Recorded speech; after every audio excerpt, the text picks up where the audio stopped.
ಲಾವಣ್ಯ, ನಾಗರಾಜನ ಮದುವೆ ಮೇಲೆ ಅನುಪಮ ರೂಪ ಮುದ್ರೆ ನೆತ್ತಿ ಅವನ ಮನ ಪ್ರವೇಶಿದೆಯಾ? ಅವರ ಮನವು ಅಷ್ಟೇ ಅಲ್ಲ, ಗುಪ್ತವಾಗಿ ಅವರ ಅರಮನೆಯಲ್ಲಿ ಓಡಾಡುವ ಸ್ವಾತಂತ್ರ್ಯ ಕೂಡ ನನಗೆ ಕೊಟ್ಟಿದ್ದಾರೆ. ಹಾಗಾದರೆ ವಿನ್ನೇಕೆ ತಡ ಆ ವಿಗ್ರಹವನ್ನು ಅಪಹರಿಸಲು? ಆ ವಿಗ್ರಹವನ್ನು ನಾನು ಅಪಹರಿಸಿಕೊಂಡು ಕಾರ್ಯಾಚರಣೆಯಿಂದ ಬರುವಾಗ ಆ ರಘು ಮತ್ತು ಆ ವಿಜಯ್ ನೋಡಿ ನನ್ನ ಮೇಲೆ ಸಂಶಯ ಪಟ್ಟು ಆ ವಿಗ್ರಹವನ್ನು ಹೊರತರುತ್ತಿದ್ದಾರೆ. ಏನಂದ್ರೆ ನನ್ನ ಕಾರಭಂಗದವರು ವಿಜಯ್ ಎಂದಿರೆ ಅವೆರಡು ಮೂಢ ಗುರಿಗಳನ್ನು ಮನೆಯಿಂದ ಹೊರ ಹಾಕಿದರೆ ಆ ವಿಗ್ರಹ ಬೇಗನೆ ನನ್ನ ಕೈ ಸೇರುವುದು ತಾನೆ. ಅವಶ್ಯವಾಗಿ ಅವರಿಬ್ಬರನ್ನು ಆ ಮನೆಯಿಂದ ಹೊರ ತಳ್ಳಿದರೆ ನಮ್ಮ ಕುಂಟಲ್ತನಕ್ಕೆ ಅಡ್ಡಿ ಬರುವ ಗಂಡಸರು ಯಾರು ಇರುವುದಿಲ್ಲ. ಕುತಂತ್ರದಲ್ಲಿ ದ್ವಾಪಾರವಿಗದ ಶಕುನಿಯನ್ನೇ ಮೀರಿಸಬಲ್ಲೆ.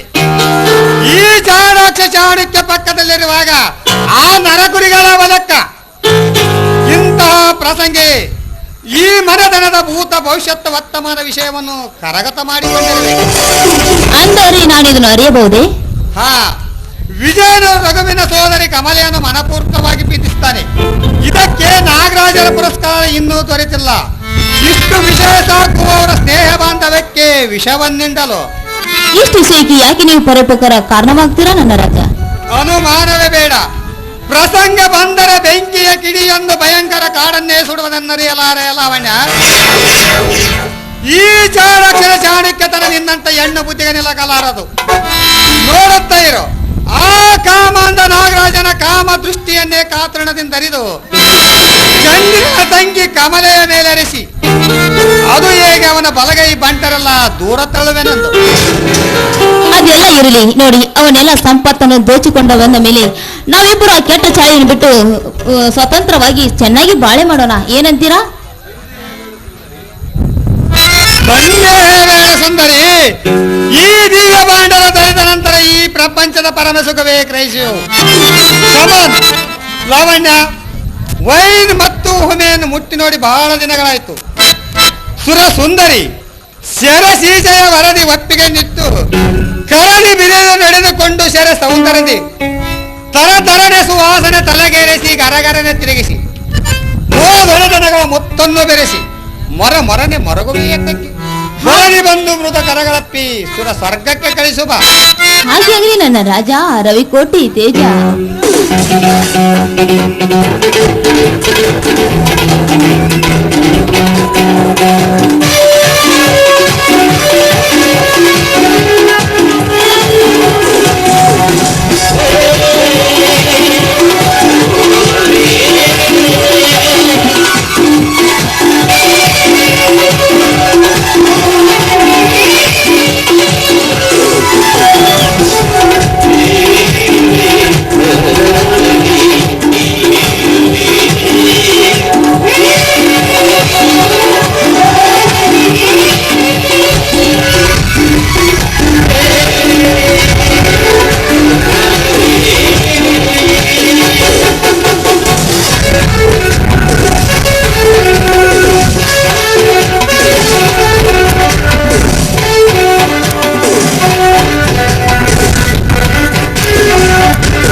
ಆಯ್ತು ರಜಾ, ನಾನು ಇನ್ನು ಹೋಗಿ ಬರ್ಲಿ.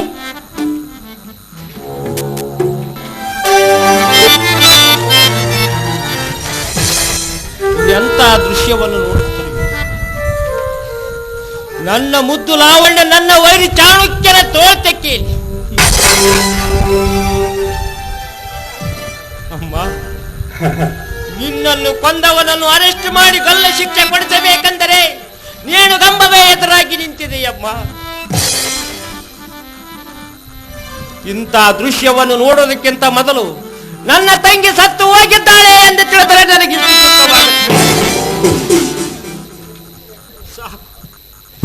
ಸಾಕು. ನನಗೀಗ ಈ ಸಿಐಡಿ ಇನ್ಸ್ಪೆಕ್ಟರ್ ನೌಕರಿ ಸಾಕು. ನನ್ನ ಹುದ್ದೆಗೆ ರಾಜೀನಾಮೆಯನ್ನಿತ್ತು ಸೇಡೆಂಬ ಅಜ್ಞೆಗೆ ನುಗ್ಗಿ ಈ ಜಾರ ನೀರು ನನ್ನ ಕ್ರೋಧಾಜ್ಞೆಯಲ್ಲಿ ಸುಟ್ಟು ಬಿಡುವೆ. ನಮ್ಮ ತಾತ ಮಂದೇಶ ಕೃಪತೋರು ನನಗೆ.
ಅಯ್ಯ ನಿನ್ನ ಹುಡ್ಕೊಂಡು ನಿನ್ನ ಕರೆಯಕತ್ತ ಬಂದ್ ಮಮ್ಮ.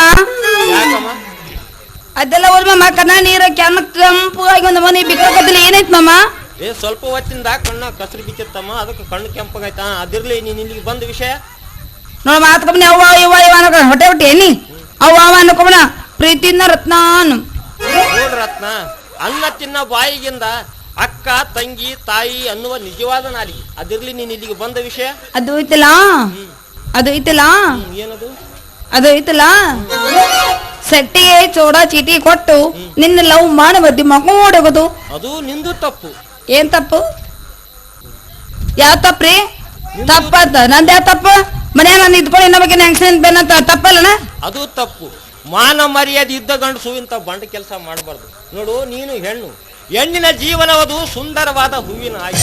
ಆ ಹೂವು ಗಂಡನೆಂಬ ದೇವರ ಅಡಿಗಳಿಗೆ ಬೆಳಗಿದ್ರೆ ಬಲು ಚಂದ. ಒಂದು ವೇಳೆ ಆ ದೇವರ ಅಡಿ ತಪ್ಪಿ ಜನರು ಬೀದಿಗೆಳೆದರೆ 10 ಅಡ್ನಾಡಿಗಳ ಕಾಲೊಳ ಸಿಕ್ಕು ಅಪ್ಪಚ್ಚಿಯಾಗಿ ತಿಪ್ಪೆ ಸೇರಿ ಕೆಟ್ಟ ಹುಳ ತಿನ್ನುವ ಕಸ ಆಗ್ತದ ರತ್ನ. ಅಯ್ಯೋ ಏನ್ ಮಾಡುದು? ನೋಡು, ನೀನು ಹೆಣ್ಣು ಮನಿಯೊಳಗಿದ್ರೆ ನಿನ್ನ ಬಾಳಿ ಬಲು ಚಂದ. ಏನ್ ಚಂದ? ರಾತ್ರಿ ಮನೆಗೆ ಬರಂಗಿಲ್ಲ, ಏನ್ ಚಂದ? ನೋಡು ರತ್ನ, ಶೆಟ್ಟಿಗೆ ಬುದ್ಧಿ ಕಲಿಸಿ ನಿನ್ನ ಬಾಳ್ವಿ ಕೂಡಿಸ್ತೀನಿ. ಅದಕ್ಕೊಂದು ಉಪಾಯ ಮಾಡಿದಿ. ಬಾ, ಹೋಗುವಾಗ ಏನ್ ಮಾಡ್ತೀನಿ ನೋಡಿಯಪ್ಪ, ನಿನ್ನ ಬಿಟ್ಟತ್ ನಡಿ ಹೋಗೋಣ. ಆಯ್ತಾಯ್ತು ಬಾ.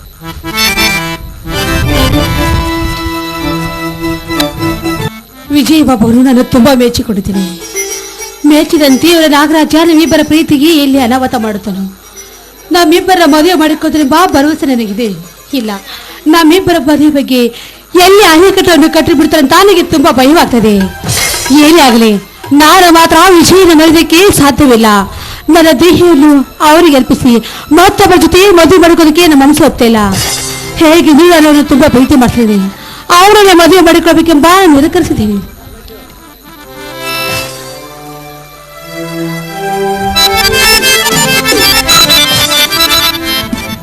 ಅರೇ ಕಮಲ, ನೀನಿಲ್ಲಿ? ಅವರಿಗೆ ಬುತ್ತಿ ಕೊಟ್ಟು ಬರಲಿ ಹೋಗಿದ್ದೆ. ಇರಲಿ, ಮುಖವೇಕೆ ಹುಲಿಯನ್ನ ಕಂಡು ಅರಣಿ ಅಂತ ಆಗಿದೆಲ್ಲ, ಏನು ವಿಷಯ? ಇರ್ಲಿ ವಿಜಯ್, ಮೊದಲನ ಪ್ರಶ್ನೆಗೆ ನೀನು ನೇರವಾಗಿ ಉತ್ತರ ಕೊಡ್ಲೇಬೇಕು. ಜೀವನದ ಸಂಗಾತಿಯಾಗಿ ಬರುವ ನಾನು ನಿನ್ನಲ್ಲಿ ಸುಳ್ಳು ಹೇಳುವೆನೆ? ಚೇಚೆ, ಕಲ್ಪನೆಗೂ ಮೀರಿದ ಪ್ರಶ್ನೆ.